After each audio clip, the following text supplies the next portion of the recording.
నీ సిరిసిల్లకు పక్క కాన్స్టెన్సీ నాది కామారెడ్డి. నేను 89 నుంచి ఎక్కడి ఎమ్మెల్యేగా పోటీ చేస్తున్నాను.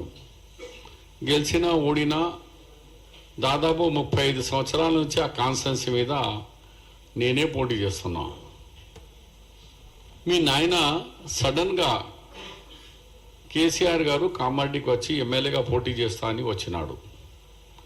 అంటే మీ నాయనకు 119 కాన్స్టెన్సీలో ఆయన ఒకటి గజ్వేల్ పోతే 118 ఉంటాయి.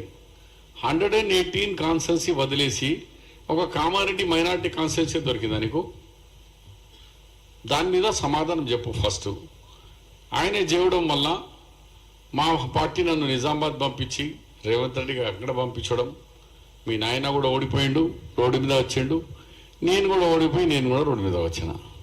అంటే మైనార్టీ మీద ఎంత ప్రేమ ఉన్నది మీ నాయనకు నీకు? 10 సంవత్సరాల్లో నువ్వు 12% రిజర్వేషన్ ఇచ్చినావు రాబాయ్. 11 యూనివర్సిటీస్ ఉన్నాయి, ఒక వైస్ ఛాన్సలర్ ఇచ్చినావా? పబ్లిక్ సర్వీస్ కమిషన్ మెంబర్స్లో ఒక మెంబర్ అన్న మైనార్టీ ఇచ్చినావా? మరి ఏది ఇవ్వకుండా ఇక్కడ వచ్చి మంత్రి పదవి లేదంటే మరి ఏం చేద్దాం? మేము 4-5 ఇస్తే 4-5 కాంగ్రెస్ అభ్యర్థులు ఓడిపోయాయి, మీ టీఆర్ఎస్ వాడు కూడా ఓడిపోయాయి, ముస్లిం క్యాండిడేట్స్ మొత్తం ఓడిపోయాయి, except MIM all political party candidates అందరూ ఓడిపోయాయి. అయినా కాంగ్రెస్ పార్టీ తక్షణమే నేను ఓడిపోయినా కూడా నన్ను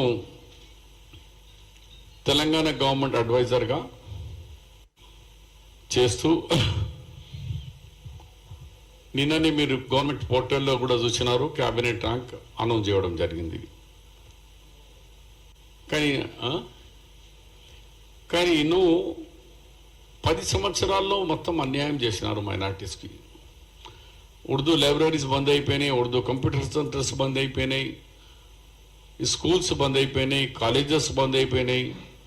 మేము వచ్చి 2 నెలలు కూడా 60 రోజులు కూడా కాలే రాగానే గవర్నమెంట్ జీపీస్లో అడ్వకేట్ జనరల్ తర్వాత అడిషనల్ అడ్వకేట్ జనరల్ ఉంటుంది. ఫస్ట్ టైం అడ్వకేట్ జనరల్గా ఒక ముస్లిం ఇమ్రాన్ను అడ్వకేట్ జనరల్గా నియమించడం. ఇప్పటి వరకు హైకోర్టులో ఎప్పుడు కూడా అడిషనల్ అడ్వకేట్ జనరల్ లేదు.